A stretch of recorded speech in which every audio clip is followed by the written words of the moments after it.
I was wrong in doing what I did. No!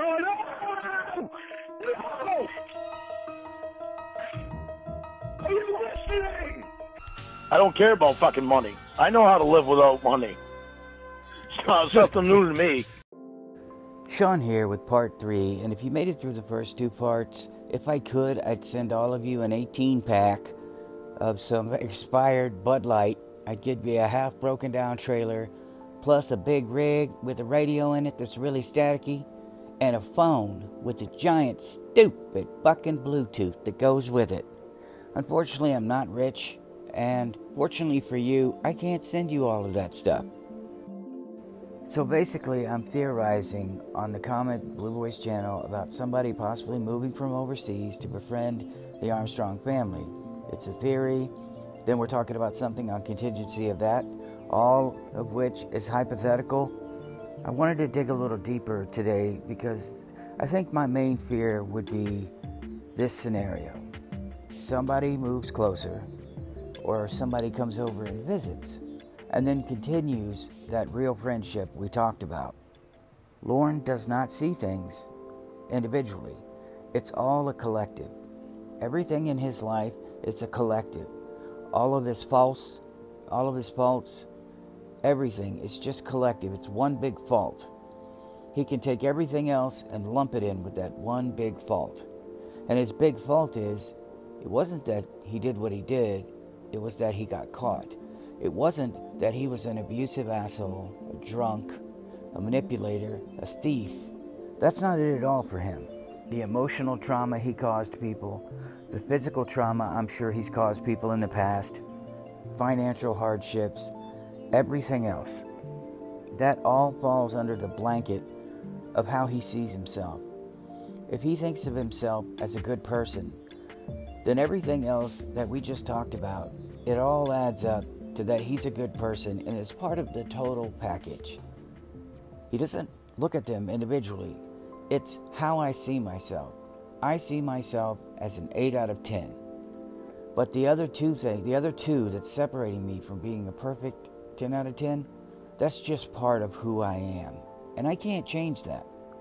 One thing I admire in people is their ability to see others and say, you know what, they do have some bad things about them, but the good outweighs the bad. However, those good people who can do that usually get taken advantage of because they can't say to themselves or ask themselves, how are they affecting me emotionally? Are they disrupting my life? They make me feel good some of the time, and we've talked about this in the past. You know, the intermittent reinforcement. They make me feel good some of the time. Well, they make me feel good 51% of the time. Some people may look at it that way, you know. More times than not, they make me feel good.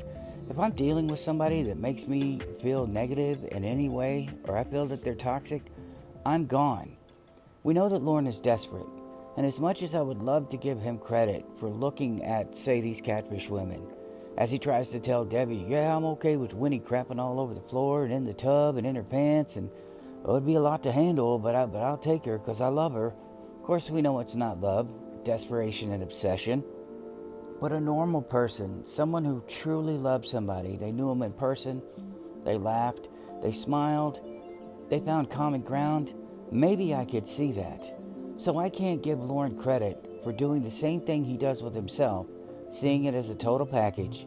I can't give him credit for that because he looks at everybody else and sees their individual flaws. How could he possibly hope to better himself if he's not willing to take a look at all of the different pieces that make up his puzzle?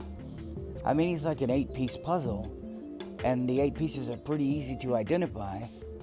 What I'm saying is, he cannot get better if that doesn't occur.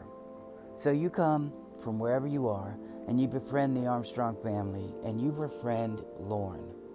How does that correlate? How does that add up? How does that stack up with what I just said? Well, I will tell you. You may see it as befriending this guy, but you're validating him. Remember, he sees himself as a total package. He accepts how he is, so if you do too, if you become his friend, or you're a family member that still talks to him, you're okay with all of that. You're obviously okay with who he is. You're not going to point out any of his mistakes, and if you do, who cares? You're okay with who I am. I'm Lorne Armstrong. You wouldn't be talking to me if you had a problem with me. I'm not really concerned about those unless you stop talking to me or you try to leave me, and then we know what happens. And then Tiffany, who I don't even know, but I love dearly for what she tried to do, and I don't mean love as in a creepy way. You know what I'm saying. I really appreciate the fact, I do not appreciate it at all. I really appreciate the fact that she tried. She tried to be not really his friend. She tried to be pleasant with him, while at the same time saying, look, it's possible for people to be pleasant with you, but also to try to help you, to try to point out some things that are going to turn a lot of people off. But again, because Lorne sees everything as a blanket, he just sees himself as who he is, so you must feel the same way too. Frustration with him we've all experienced. One of the biggest things, because he sees everything as a blanket, as one giant situation, these catfish women that he's talking to, when they break up, when they've had enough of him, when the people behind it just can't deal with him anymore, because I'm sure it's stressful, he takes the whole situation as a negative because he didn't get what he wanted. So anything positive, any of the changes that he was making, anything they tried to help him with, it was all part of the catfish. It all ended up that he didn't get what he wanted and he was angry. So all of that stuff went with the package that made him angry. And it just becomes an excuse later on when he's getting catfished again. The reason that's important is if you're there in person and you're looking at him face to face, and you have this kind of relationship that he had with the catfish women, and you guys are discussing things, not only, as I mentioned before, is he going to see it as validation, but he's going to see it as, you already know all of this negative stuff about me, and you already know what I'm capable of and what I've done, and you understand that none of it is my fault. When you eventually leave, just like these catfish women did, because I know you will leave, you will not be able to handle it anymore, and I guarantee you, you will even change your phone number. We are going off the basis, the suggestion that you did this legitimately to befriend the Armstrong family, not in a way that you would want to pull information and intentionally come back on the internet and share it. We know you can't keep it to yourself, and that you'll go on these forums, and you'd probably present it in a way that, oh, well, you guys are wrong about Lorne. See, I went over there and I know how he is. I've seen what he deals with on a daily basis. That would be betrayal number one. But then Lorne would see you as another negative situation, that you actually came into his life, and he would see it. At first he saw it as, look at what this guy or girl is doing. Look how amazing they are. They actually wanted to meet me finally, face to face, and I was showing them the real me. That's what he banks everything on with the catfish, that when they're in person, they're going to see the real him. But now you were there, and you saw the real him, and you got the hell out of Dodge, which means to Lorne, because he sees himself as such a great person, that you came in there just like all of them, and everything you may have pointed out, any progress he made, he's going to regress because of you, because you betrayed him just like everyone else has. You came in to specifically catfish him, to get information about him, and now the next person he talks to, he's going to be talking about you, and the fact that he's worried that you're going to have leaked all the selfies that you probably took with him and his family. You're going to leak a bunch of information. You've probably gotten his social security number by then, and his bank information, and his password. And I hate to say it, but you've also probably given him some money, and you may have helped him go on the internet when he wasn't supposed to, because he's not going to stop asking when he wants something. If he wants money, every day. If he wants you to get him on the computer, every day. And he will not stray from what he wants. And when you leave, if you didn't do any of those things, now he's even angrier. And he's going to say, well, I asked that person, I said, well, can you at least help me get on the internet and find out what's being said? Well, they must not have wanted to help me. They were a part of it, because they wouldn't even get me on the internet. They were trying to keep it a secret. Lorne also sees his family as that blanket coverage. He sees his family as a whole.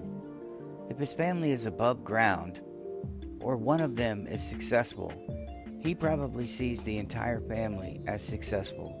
And I wonder sometimes if that's why he thinks he's who he's supposed to be.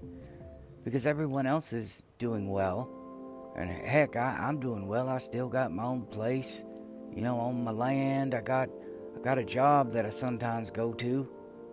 It wouldn't surprise me. I'm sure you know people that measure their success by the people around them.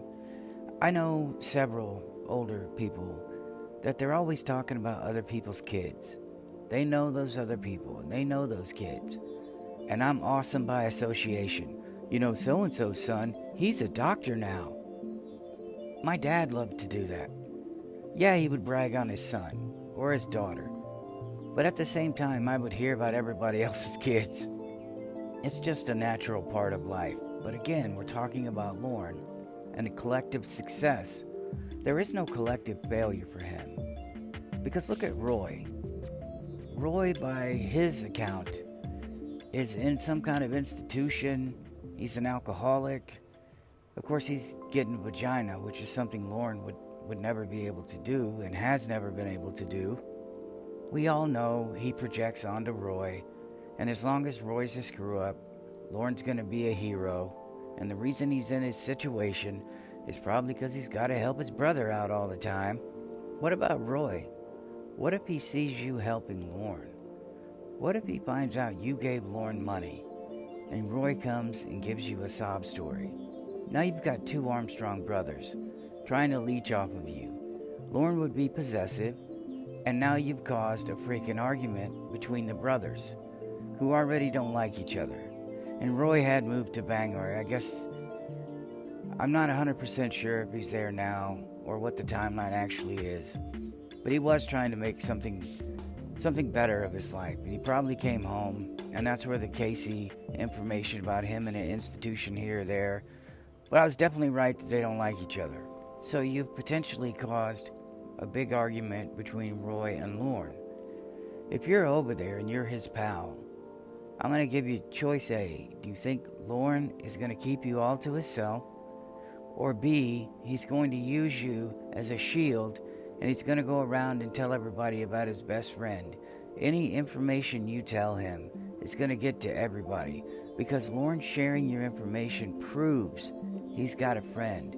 It proves that somebody cares about him. There is not a scenario where a member of this community steps into the Armstrong family and doesn't leave a crater the size of what the impact of the moon would be. You got catfished again, Lorne. Even though you weren't intentionally catfishing him, you just didn't know what you were getting yourself into. Then Lorne, yeah, well. You may not even know that they were depending on you for something or counting on you to do something, because Lorne already has it in his head. Well, we're best friends now, and best friends lend each other money. Best friends help around the trailer. Best friends stop everything in their life to go help the one in need.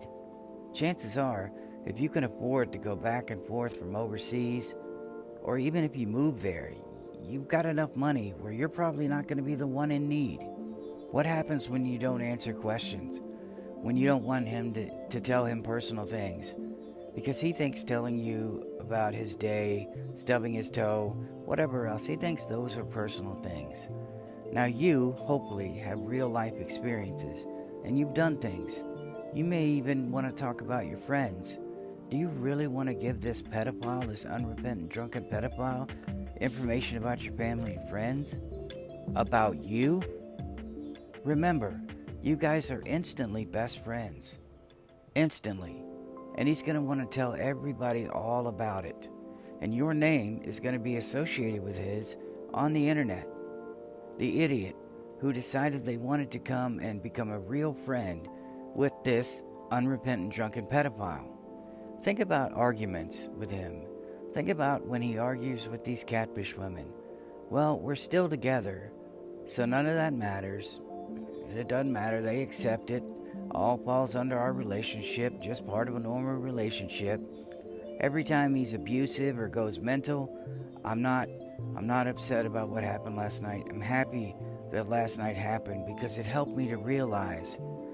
How many times do you think it's going to take before you hear that? The first time he gets frustrated with you, when he's on a downswing, because he is bipolar too, when things are bothering him and he can't stop thinking about it. How long until he dumps that on you and then goes, "Oh, I'm sorry, I was just venting." Are you going to want to be around this lunatic? Are you going to want to tell him that all this behavior is okay? Like I said, you'll change your phone number. You will get the hell out of Dodge. You won't have any communication. And you will have done what these catfish women have done that you probably don't like. You have now become what you don't like. I also think if the person that befriended him came under fire and got a lot of heat, I think the way out would be, "Guys, I was just doing this. I wanted to get a look at the real Lorne Armstrong. And let me tell you," and then he'd reveal everything as he was this clever catfish, that he was more clever than Jamie Amy the robot calls, which is not possible. And yes, I know about the classic TSA calls and all those other ridiculous situations. But you would come out and you would try to spin it and you would say, "You guys jumped to a conclusion. I had to see for myself, and now I can confirm that everything we thought is real." This is the end of part 3. I don't know if I'm going to make a part 4, but I hope this helps whoever it is that's stupid enough or crazy enough to go and try to befriend this unrepentant drunken pedophile. I love you guys. I will see you in the next one.